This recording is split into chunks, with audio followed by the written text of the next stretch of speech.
Et si ce que tu crois aimer n'était qu'un masque si bien cousu au visage du réel que tu n'as jamais pensé à le retirer? Et si ce que tu idéalisais chez l'autre, ce que tu appelais beauté, douceur, intuition, n'était que le reflet d'un théâtre silencieux, écrit depuis des siècles pour que tu tombes, inévitablement, dans un piège plus ancien que toi?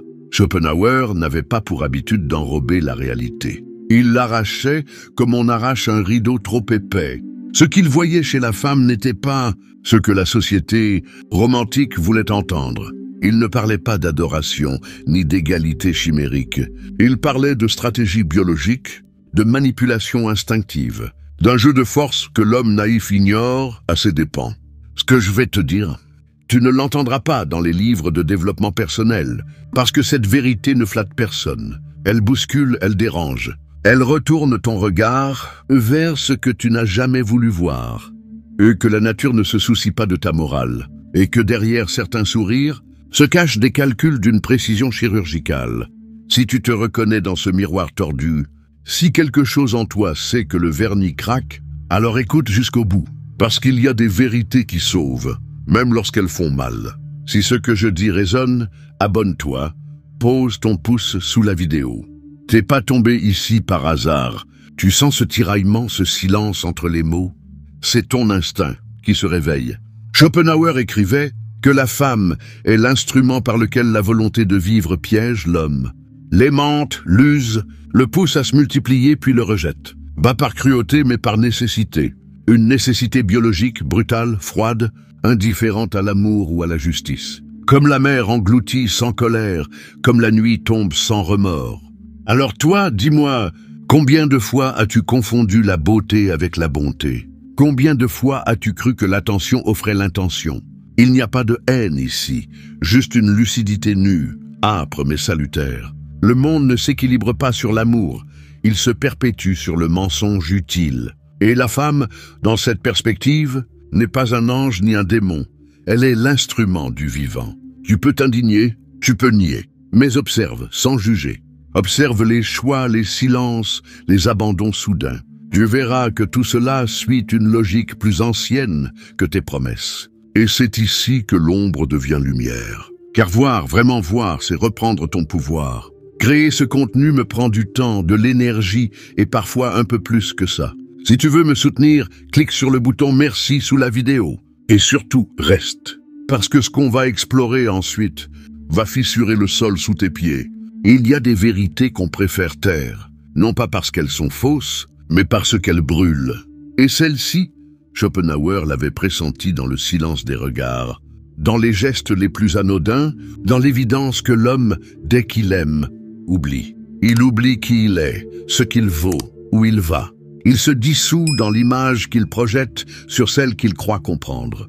Mais cette image n'est jamais neutre. Elle est façonnée par des millénaires de mythes, d'illusions, d'archétypes toxiques. Tu penses aimer une femme, mais en réalité tu adores un idéal. Et cet idéal, bien souvent, n'a rien de réel. Il est là pour te séduire, t'endormir, t'attacher. C'est comme une rose que tu tiens trop fort et dont tu ne vois pas les épines parce que tu es trop concentré sur le parfum. Et pendant que tu saignes, tu souris. Tu crois que c'est ça l'amour. Mais ce n'est pas de l'amour, c'est de l'instinct empaqueté dans du romantisme. La femme, dans cette lecture, n'est pas mauvaise. Elle est fine stratège. Elle sent, avant même de penser. Elle sait capter ce que tu veux entendre, ce que tu espères, ce que tu redoutes. Elle n'a pas besoin de mots. Un regard, une absence, un soupir, et c'est toi qui complètes les vides. Toi qui interprètes, toi qui crées la magie à partir d'un silence. Et dans ce théâtre invisible, elle joue à merveille. Pas toujours consciemment, non, mais avec une aisance troublante. Elle n'a pas besoin de te posséder, il suffit que tu veuilles la voir. Et c'est là que Schopenhauer plante sa dague. Selon lui, l'homme est l'esclave d'un désir qui ne lui appartient même pas. Il est manipulé par la volonté, cette force impitoyable de la nature qui utilise la femme comme appât et l'homme comme proie consentante. Et toi, combien de fois as-tu renoncé à toi-même pour garder une femme? Combien de fois as-tu tué une partie de ton âme pour mériter un peu d'amour? Tu pensais sacrifier pour le bonheur. En réalité, tu étais programmé pour ça. Et le plus effrayant, c'est que tu croyais choisir. Regarde bien autour de toi. Observe les couples, les mariages, les ruptures. Tout est codé. Derrière chaque sourire, une tension. Derrière chaque promesse, une stratégie. L'homme aime pour être complet. La femme, elle, sélectionne. Elle teste. Elle jauge. Elle élimine. Et quand elle choisit, ce n'est pas toujours pour l'amour. C'est parfois pour la sécurité, pour l'ascension, pour l'équilibre génétique. C'est froid, je sais. Mais c'est la mécanique du vivant. Et pourtant, derrière cette froideur, il y a une forme d'ordre. Car voir la vérité, c'est se libérer du mythe. Et en te libérant du mythe, tu retrouves ta souveraineté. Si tu ressens ce que je dis, écris juste « J'ouvre les yeux » en commentaire. Tu verras, tu n'es pas seul. Et peut-être qu'un jour, ce que tu nommes aujourd'hui souffrance, tu l'appelleras renaissance. Mais il y a quelque chose d'encore plus subtil, plus inquiétant peut-être. C'est cette capacité qu'ont certaines femmes à revêtir la fragilité comme une armure, une douceur étudiée, une innocence presque trop parfaite pour être vraie. Et l'homme, naïf ou simplement avide d'idéaux, tombe dans ce piège avec le sourire aux lèvres. Schopenhauer le savait. Plus l'homme est intelligent, plus il est sensible, plus il est vulnérable à ce masque délicat. Car il ne s'attend pas à ce que la douceur soit une stratégie. Il ne conçoit pas que le charme puisse être une arme. Et pourtant, dans le grand théâtre des relations humaines, le masque vaut plus que le visage. Elle n'a pas besoin de t'agresser pour te dominer. Il lui suffit d'être là, au bon moment, avec la bonne larme, le bon silence, le bon regard baissé. Et toi, tu projettes. Tu crois à la blessure. Tu veux réparer. Tu veux consoler. Et en voulant sauver, tu te perds. Ce n'est pas que toutes les femmes sont ainsi. Ce n'est pas une accusation. C'est une lucidité douloureuse. Il y a des êtres, hommes et femmes, qui manipulent sans même le vouloir. Parce qu'ils ont compris, très tôt, que montrer leurs failles attirait. Que se montrer fragile donnait du pouvoir. Et dans cette inversion des rôles, le plus fort devient serviteur du plus faible. L'homme se plie, se donne, s'efface, parce qu'il pense protéger. Il ne voit pas qu'il est devenu esclave.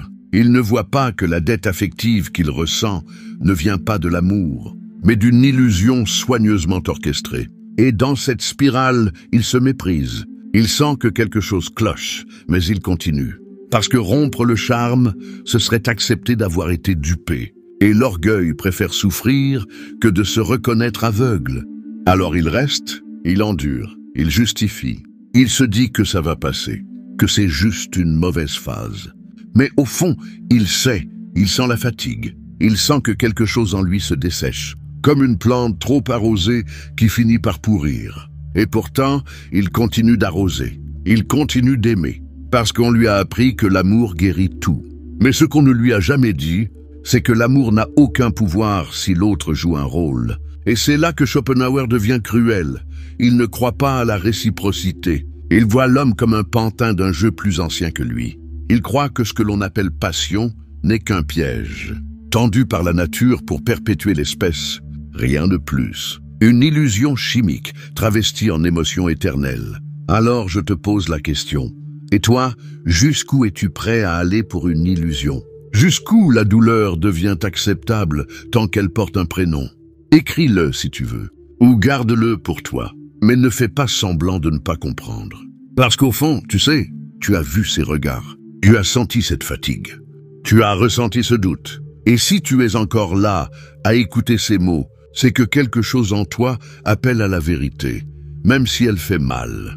Et il y a une guerre invisible, une guerre silencieuse qui ne fait aucun bruit, mais qui fait des ravages dans les cœurs et dans les esprits. Une guerre où les armes ne sont ni les poings, ni les balles, mais les mots, les silences, les absences. Et dans cette guerre, celui qui aime le plus est souvent celui qui perd. Schopenhauer, avec sa lucidité tranchante, nous le murmurait entre les lignes. Celui qui donne son cœur, dans un monde d'apparence, devient une proie idéale. L'homme, quand il aime vraiment, se découvre à nu. Il se dépouille de ses protections, il montre ses failles, il offre son monde intérieur comme un cadeau fragile. Et parfois, il le dépose entre des mains qui ne savent pas en prendre soin. Non pas par méchanceté, mais parce que ses mains ont été façonnées par d'autres douleurs, d'autres peurs, d'autres stratégies. Certaines femmes, dans ce chaos émotionnel, ne cherchent pas à aimer, elles cherchent à exister à travers l'amour qu'on leur donne. Elles se nourrissent de l'adoration, de la dépendance, de la fragilité de l'autre, parce qu'elles n'ont jamais appris à se voir autrement qu'à travers le regard qu'on leur tend. Et l'homme fasciné pense aimer, alors qu'il est en train de se vider. C'est là la plus grande tragédie. Confondre l'amour avec la dépendance émotionnelle. Confondre la passion avec l'anxiété. Confondre la présence avec le contrôle. Et quand il réalise, il est souvent trop tard. Il a changé. Il s'est éloigné de lui-même. Il s'est abandonné. Et cette femme qu'il croyait aimer n'a peut-être jamais vraiment été là. Elle n'a fait que refléter ce qu'il voulait voir. Et quand ce reflet ne suffit plus, elle s'éloigne. Elle devient distante, froide, déroutante. Et lui, perdu, s'accroche. Il se dit qu'il a fait une erreur, qu'il doit réparer. Il croit que s'il se sacrifie un peu plus, elle reviendra. Mais elle ne revient jamais vraiment. Elle revient parfois physiquement, mais son cœur est ailleurs. Parce qu'elle ne cherchait pas une âme, elle cherchait une source. Quelqu'un pour boire son vide, quelqu'un pour porter sa douleur. Et quand elle a bu tout ce qu'elle pouvait, elle part. Et lui, il reste, vide, usé, méfiant, cassé. Alors je te le dis, fais attention à ce que tu offres. Tous les cœurs ne méritent pas d'être portés. Tous les regards ne disent pas la vérité. Et toutes les blessures ne sont pas des appels à l'amour. Parfois, elles sont des pièges, des portes d'entrée, des mécanismes inconscients. Si tu sens que tu donnes plus que tu reçois, arrête-toi, regarde, ressens, écoute. Cette petite voix intérieure qui te dit que quelque chose cloche. Elle a raison, elle sait. Elle a vu ce que tu refuses encore d'admettre. Et si tu ressens ce que je dis, écris simplement en commentaire « Je l'ai senti trop tard ». Tu n'es pas seul. Ce message est pour toi. Il peut aussi être pour quelqu'un d'autre. Partage-le. Tu peux devenir celui qui ouvre les yeux d'un autre. Et si tu veux aller plus loin, j'ai glissé dans la description quelques lectures qui ont changé ma façon de voir. Peut-être qu'elles changeront la tienne. Tu peux aller les découvrir. Elles t'attendent. Il y a des vérités qu'on ne veut pas entendre, parce qu'elles dérangent, parce qu'elles fissurent nos croyances les plus confortables. Mais certaines vérités, aussi douloureuses soient-elles, sont nécessaires pour survivre à l'intérieur de ce théâtre cruel qu'on appelle parfois l'amour. Schopenhauer, dans sa vision impitoyablement lucide, nous laisse entrevoir une perspective glaciale. L'amour n'est pas toujours ce refuge chaud et rassurant. Parfois c'est une arène, un terrain où l'un donne tout pendant que l'autre prélève, calcule, jauge. Il y a des femmes, dit-il, qui n'aiment pas, mais qui se laissent aimer. Elles apprennent très tôt que leur pouvoir ne réside pas dans la tendresse, mais dans le manque qu'elles créent chez l'autre. Elles savent que plus elles s'éloignent, plus tu cours, que plus elles se taisent, plus tu parles, que plus elles te méprisent, plus tu veux prouver ta valeur. Et elles jouent de ce mécanisme avec une froideur chirurgicale. Elles deviennent expertes en attentes insatisfaites, en fausses promesses, en demi-sourires qui laissent croire à un retour possible. Mais ce retour n'est jamais réel. Ce n'est qu'un leurre, un mirage. Elles avancent, reculent, donnent un peu pour mieux reprendre. Et toi, au milieu de cette tempête, tu espères. Tu te dis que c'est ta faute, que tu n'as pas assez donné, pas assez compris, pas assez été. Mais la vérité, c'est que tu as été exactement ce qu'elle cherchait. Un pilier à faire tomber. Un homme à vider. Je n'ai pas de l'amour. C'est une stratégie de survie. Un art de manipuler les sentiments pour combler une faille narcissique profonde. Et tant que tu n'en prends pas conscience, tu répéteras ce schéma, encore et encore. Tu confondras encore le désintérêt avec le mystère, la froideur avec la profondeur, la distance avec la beauté. Mais écoute-moi, l'amour ne fait pas mal. Ce qui fait mal, c'est l'illusion qu'on appelle amour. Ce qui détruit, c'est de s'attacher à une personne qui ne voit en toi qu'un miroir, une surface où se contempler, où projeter ses manques. Si tu ressens ce que je dis, alors ne laisse pas cette douleur se refermer comme une cicatrice mal. Guéris, utilise-la, transmute-la, elle est peut-être ton plus grand maître. Et si tu veux que ce message touche d'autres hommes, d'autres êtres sincères, partage-le. Clique sur Merci sous la vidéo si tu veux soutenir ce travail. Parce que créer ce genre de contenu me demande de l'énergie, du temps et beaucoup de vérité. Et toi, dis-moi en commentaire, est-ce que tu as déjà aimé quelqu'un qui ne t'a jamais vraiment vu? Est-ce que tu t'es déjà senti transparent, même en donnant tout? Il est temps que ces choses-là soient dites, exposées, regardées en face. Parce que tant qu'on se cache la vérité, on ne guérit pas. Et tant qu'on ne guérit pas, on reste prisonnier des mêmes chaînes invisibles. Alors, regarde bien autour de toi.